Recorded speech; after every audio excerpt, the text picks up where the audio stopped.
Good morning. I would like to thank Dr. Foster for having given me the opportunity to come on this side of the Atlantic. And I would like to thank also Professor Dr. Le Huang, who in Europe is the father of birdshot. I would say now it's now the grandfather of birdshot. I'm especially happy to be able to speak to you here because it allows me to speak directly to patients. This is still not very common in continental Europe. It is in the UK, but not so much in continental Europe. And I mean, this is, it's okay, I can manage like this, thank you. And this is your disease, you know, and you have to manage your disease together with the doctors. My title is a little bit provocative. It's called The Unknown or Unaccepted Truth about Birdshot Retinochoroiditis, Reappraisal through a Global Comprehensive Approach.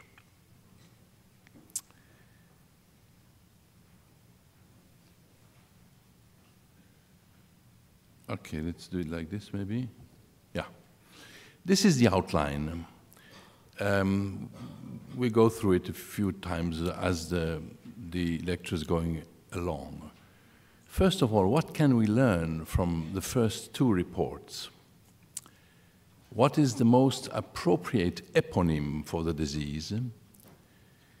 Birdshot, believe it or not, is a granulomatous uveitis with KPs in up to 20% of treatment-naive patients. Visual field and not visual acuity should be the functional test of choice to monitor disease progression or response to therapy. Birdshot is an intraocular inflammation with dual, unrelated retinal and choroidal involvement, and this is really the characteristic of birdshot. I think we need some more batteries here. Yeah. Okay. Is there a battery in the house here?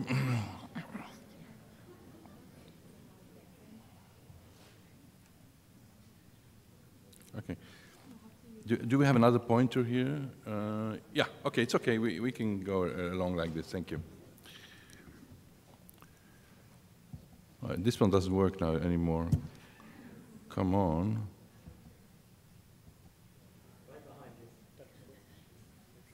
Thank you. Yeah, this is the pointer, but not for the slides, you know. Do you want to use it for the pointer? Huh? If you need a pointer. Yeah, I have a pointer here. Okay. But Press here.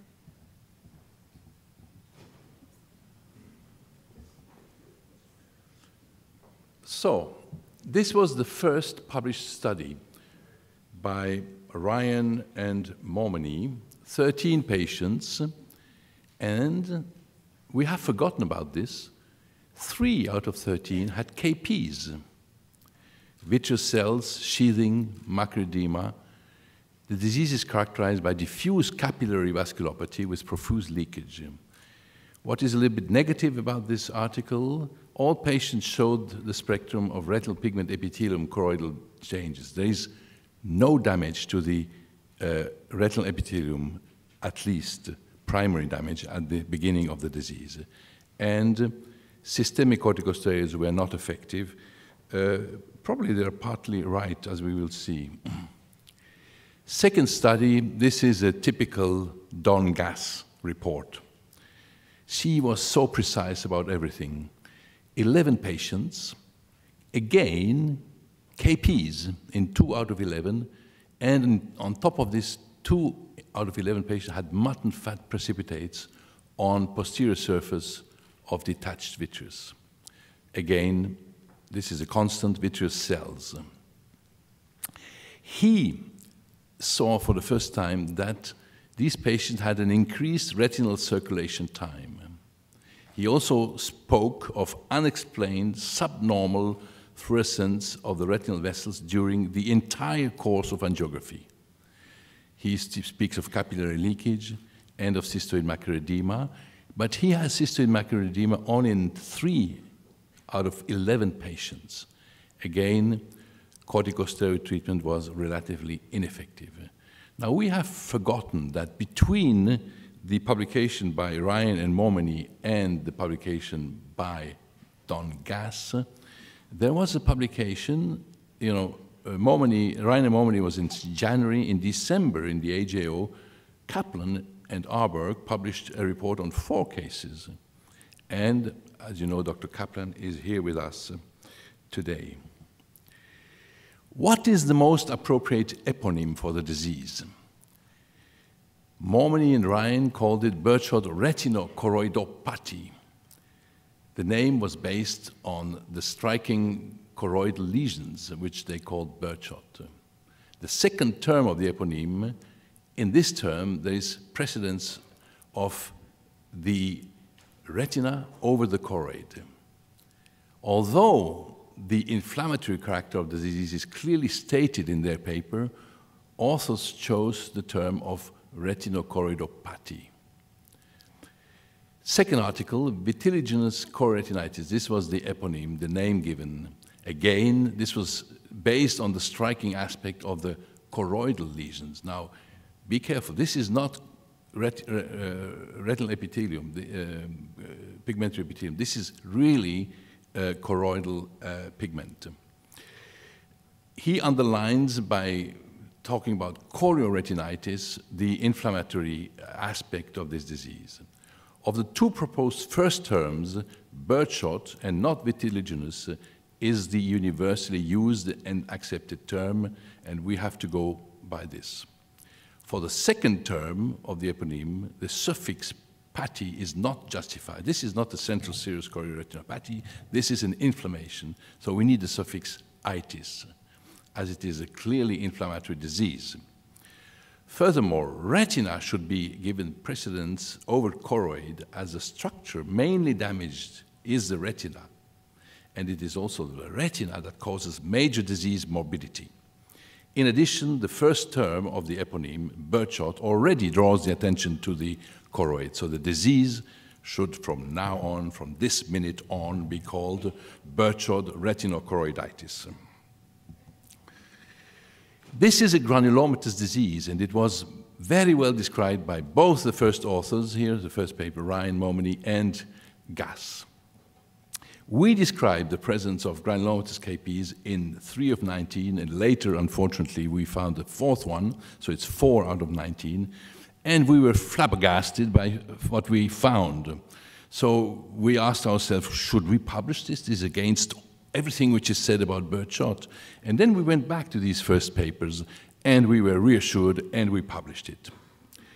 So peculiarly, KPs were no more described after the 2 first reports, probably because only small series were reported, and you need about 8 to 9 treatment-naive patients to find 1 case with a KP.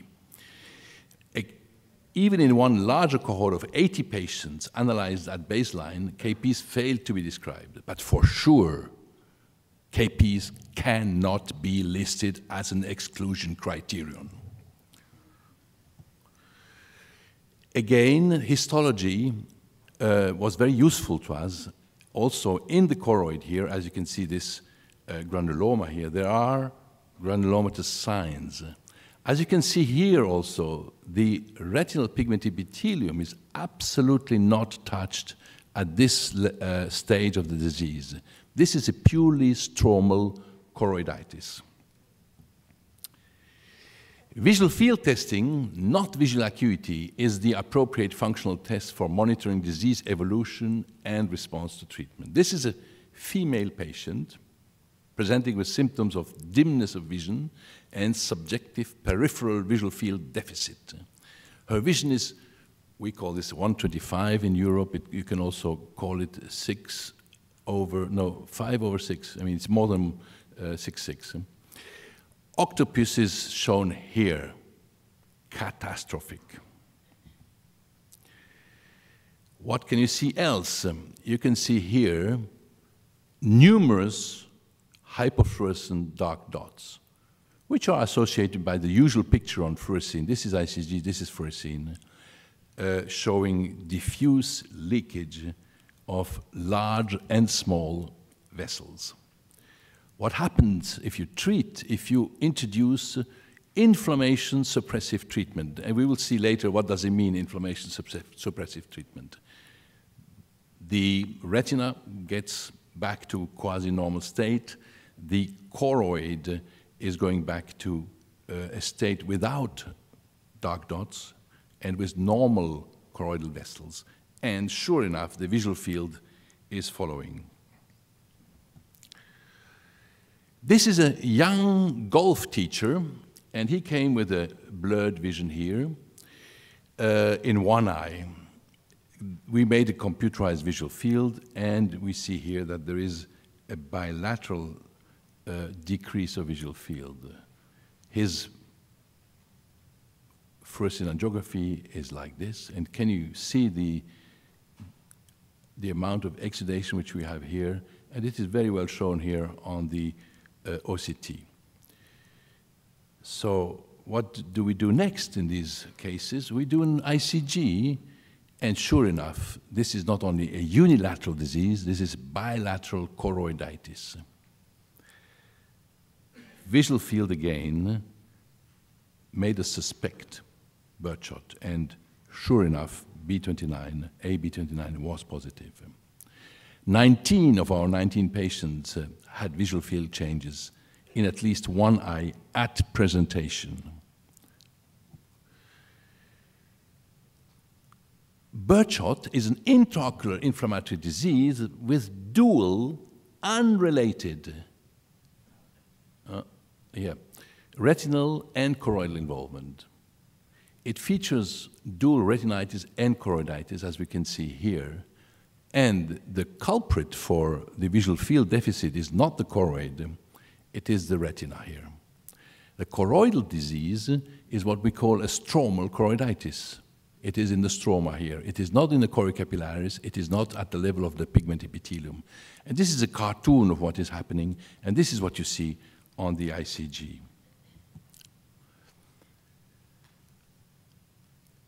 Here we have a picture, not of birdshot, but of VKH.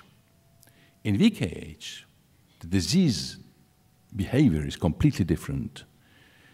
In VKH, the inflammation, the beginning of the inflammation, is exclusively situated in the choroid, and the retina is only involved secondarily when the inflammation is breaking through and produces this very noisy clinical disease. Birdshot is completely different, as I said before. Here you have an ICG that shows you a hypofluorescent dark dot. If you look for capillary leakage in the same spot, it is not there. So absolutely unrelated. The response to treatment also is completely different, whether you speak of the choroid, which is here. After treatment, this responds very well to treatment. However, the retina is responding much less well because most certainly of the blood-ocular barriers, especially the blood-retinal barrier, which impedes the diffusion of the drugs. Retinal involvement first is characterized by profuse and diffuse retinal exudation, as it is shown here in all of our patients and 24 of 26 eyes. One feature which was very well described by Gass is the arteriovenous delay of retinal circulation. I call it pseudo-delay because if you look at the circulation in the veins, the large veins on the ICG, you will see that while the fluorescein never gets into the veins because there's such a diffusion before it arrives into the large veins, is maybe appearing after 40, 50 seconds on the ICG here. You see that the the venous side of the retinal circulation is already perfused. This is because the ICG molecule cannot go out of retinal vessels, even if they are inflamed. This is very well shown here, where after 22 seconds, you see already both artery and vein, whereas on the fluorescein, you never see an opacified vein. And you can sense that all the dye is within the retina here and here. You can see here no perfusion of the vein. No, there is perfusion, but no fluorescein in the vein. Another thing which is missed is there is edema in these patients, but the fovea is very often preserved. In our second study on 13 patients here, 2 patients had a cystoid macular edema. The other one had profuse edema like here, but the center was spared, and this is probably the explanation why the visual acuity remains rather good for a rather long period of time. Again here, these are all the cases showing the sparing of the fovea. Retina is at the origin of disease morbidity. It goes from the exudative stage, which you have here, where you have a cystoid macular edema, in this case here, going to the atrophic stage here, even going to a pseudo-retinitis pigmentosa atrophy, as it is shown here. We studied, during the evolution of disease, the thickness of the retina by OCT. So it goes up first, and then goes back to normal, because you have a mixture of increased thickness and decreased thickness, and then it becomes atrophic, except again in the fovea, where the difference is never large, big. What is the choroidal involvement in these Burchard patients? Let's just look at how we use indocyanine green angiography. These are 2 cases of choroiditis. They absolutely look similar. They have an identical phenotype. They are both called white dot syndromes, an absurdity of a name. Because it doesn't tell you anything, you know. In some textbooks, you have 28 conditions that are listed under the white dot syndrome. On one side, you have a stromal choroiditis. It is this case here. On the other side, you have a choriocapillaritis. Now, how can you say that? The fluorescein is usually silent in these cases. This is a sarcoidosis, where you can see again a stromal choroiditis, but unlike Burchard, sarcoidosis is a secondary stromal choroiditis because it is an innocent bystander, whereas in Burchard, the inflammation is initiating within the stroma. On the other side, you have a completely different image. This is choriocapillaris non-perfusion, and this is what we call multifocal choroiditis. So it allows us to differentiate 2 types of choroiditis. One are the inflammatory choriocappillaropathies, and the other one are the stromal choroiditis entities. And here's a listing of these. Primary, again, these are primary stromal choroiditis, secondary stromal choroiditis, sarcoidosis, tuberculosis, syphilis. And these are the diseases of the choriocapillaris. So it's much more interesting to name the diseases following their pathophysiology than by their phenotype. How is ICGA giving imaging access to the choroid? This is one of the principles. It is fluorescing in the infrared, which means that we can go beyond the retinal pigment epithelium and we can see choroidal vasculitis, as it is shown here, in this case of Vogt-Koinagi-Harada disease. So what's exactly happening when you do an ICG angiogram? The retinal vessels are impermeable to the macromolecular complex because the molecule is just a double of the fluorescein. It's 600 and something Dalton. But what makes this a big molecule is that it is 98 to 99% fixed to proteins. So this means that this molecule is much larger than the fluorescein. From the large fenestrations of the choriocapillaris, which you have here, both the fluorescein and the ICG are getting out. The fluorescein is washed out very quickly because, again, it's a small molecule. However, the ICG is entrapped in the choroidal stroma. These are the openings in the choriocapillaris, and you have to imagine yourself to be under there, and the ICG is coming down on you, you being the birdshot granuloma. You know?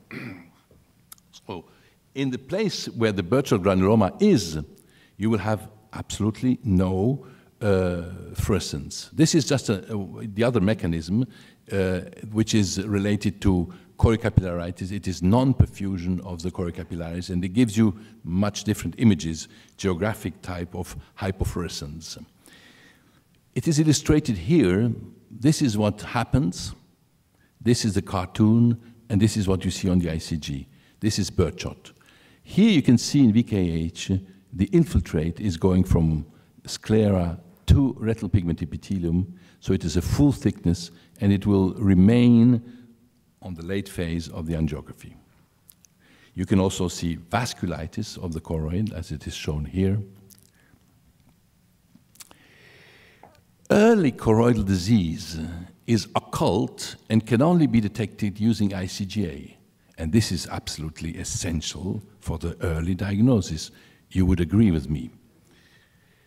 This is, again, the golf teacher I showed you before, his visual field, his fluorescein angiography, and the numerous dark dots, which could be better seen if we put down the light, but you have to believe me, there are dark dots here.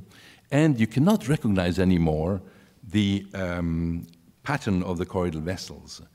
In 5 of our 13 patients, we could not have included them if we use the present diagnostic criteria, because there were absolutely no birdshot fundus lesions. HLA, of course, was positive here. This is a lady from Kansas, and she was treated, she was observed during 6-7 years as a neuroretinitis, whatever this means. This is her fundus. She was from Norway originally, so this could be a Norwegian fundus maybe. And she had visual field defect, but as soon as we made the ICG, we can see the choroiditis foci, which you can see on the right here on this ICG angiogram. Sure enough, A29 was positive. This is an example of showing you that what you see in the fundus, the birdshot lesions, does absolutely not correspond to the dark areas on the ICG. You can see here that the lesions which you can have on this fundus here, after 6 years of treatment, they don't disappear, but they don't increase either. Whereas the lesions, the dark dots which you see here, they respond to treatment. The dark dots are active lesions. The birdshot fundus lesions are depigmentation, which can probably be reversible if you don't treat too late. HLA-A29 is associated with birdshot in close to 100% of cases when PCR-based methods are used. Failure not to reach 100% in the past was probably due, in most cases, to false negative results when antibody-based methods were used. In case the test is ordered in presence of a compatible uveitis, rarely is there a laboratory test, again using PCR-based methods, with such a high sensitivity and specificity. Therefore, HLA positivity has to be included in the list of absolute diagnostic criteria, as the number of birdshot cases that would so be falsely excluded is just insignificant. Appropriate diagnostic criteria are absolutely necessary. The shortcomings of the presently proposed criteria are the following. There is no mention of visual field changes, which is present in 100% of cases. There's no mention of ICGA, present in 100% of cases. Present criteria do not include HLA-A29 as a diagnostic criteria. It's just suggestive. KPs should not be considered as an exclusion criterion, as they are present in close to 20% of treatment-naive patients. These criteria do absolutely not allow early diagnosis of Burchard retinochoroiditis, as Burchard retinochoroiditis fundus lesions are requested. The proposed diagnostic criteria allowing early diagnosis and early treatment and preservation of vision are the following. Vitritis in either or both eyes. This is absolute. You need this. Retinal vasculitis, exudation in either or both eyes. You need this. Visual field abnormalities in either or both eyes. This is supportive. ICGA lesions in both eyes, not only in one eye, in both eyes. This is again an absolute criterion. Presence of HLA-A29 antigen, absolute. No systemic involvement. And last but not least, Burchard retinochoroiditis, depigmented fundus lesions are strongly supportive, of course, but should not be requested. Otherwise, you will diagnose your disease when it is too late. Let's go now to the treatment issue. 9 of 10 Burchard patients need early, aggressive, and sustained inflammation suppressive treatment. We used in our previous study the following criteria. Indication to treat is functional impairment. When there is visual field change, this is already an indication to treat. First step, very rarely, sometimes, we use subtenons, triamcinolone acetonide injections, posterior subtenons. But you cannot go on like this for very long. Second and third step, systemic therapy starting with one immunosuppressant, usually mycophenolic acid in our hands, Myfortic, and then go to a second or a biological if necessary.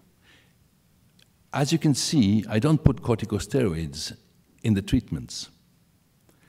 Corticosteroids in our hands are only the fireman. It is used in association with the immunosuppressive treatment. It is not a treatment in itself. Now, monitoring of the disease evolution and response to treatment should be done using visual field testing, fluorescein angiography, and indocyanine green angiography. With this, you have a precise image of what is getting on in your patient's eye at each time point. In 2 out of 19 patients, we could do with subtenons injection, only in 2. In 90%, we needed systemic treatment. And when we did it early, this is the vision which you retain. Visual field is another story. It recovered in 12 of 18 patients at 1 year follow-up. However, still we have 33% of patients which have a kind of irreversible visual field defect, 3 of them having tubular vision. And this, of course, depends when you start to treat these patients. Significant ICGA signs resolved almost completely in all patients. Fluorescein sign responded more slowly, but responsive was incomplete in some patients. This is showing you again the evolution of the choroidal disease and of the retinal disease. Therefore, we can say that for VKH, which is exclusively starting in the choroid and not in the retina, it is a disease that barks but doesn't bite, because you can resolve the problem. Whereas in contrast, Burchard retinochoroiditis is a disease that doesn't bark, it is insidious, but it bites. This is the last point, and this is just very, very fresh data. Early and sustained inflammation suppressive treatment modifies the phenotype of Burchard retinochoroiditis.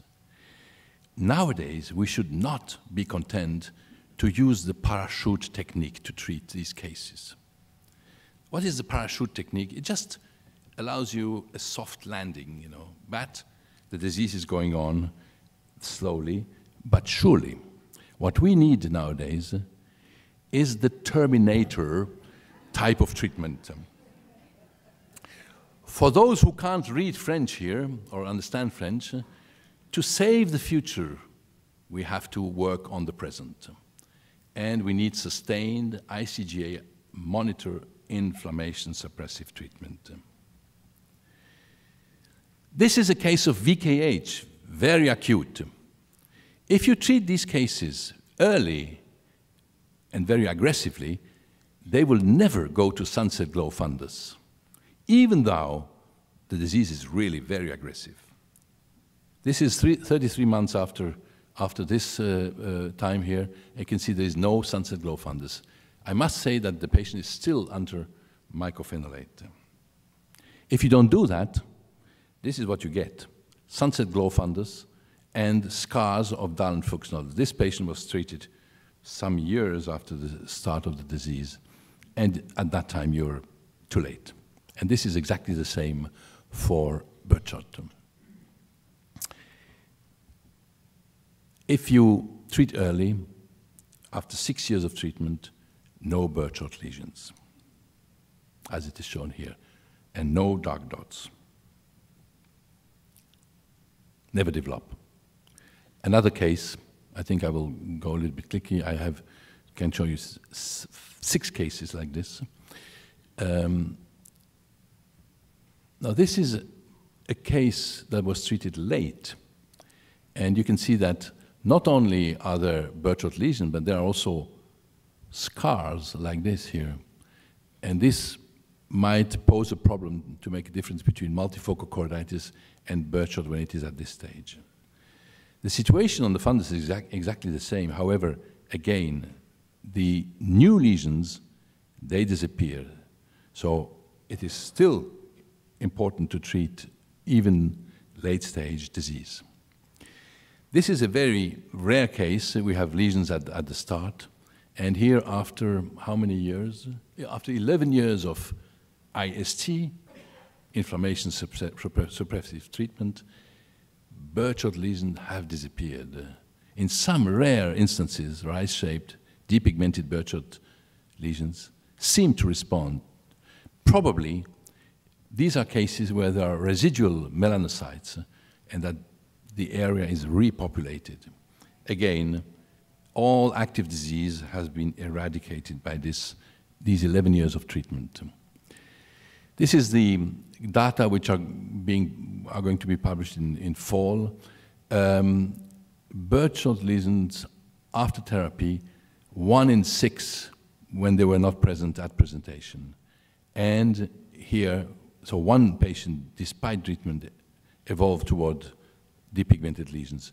And here we could get back 1 patient here. The score of ICG is going down to near 0.5 from 3. So these lesions respond very well. However, once you have already fundus lesions, the score is not going down anymore, as you can see on with these numbers. Conclusion: Burchard retinochoroiditis is an intraocular inflammatory disease associating a severe retinitis with a stromal choroiditis that are independent inflammatory events. Retinal disease is subdivided into an early exudative stage going over to late atrophic stage if insufficiently treated, and is at the origin of the preponderant part of disease morbidity. The trigger of the stromal choroiditis is most probably situated within the stromal melanocyte, but we haven't found it. Unlike VKH, where we know what is the trigger of the inflammation.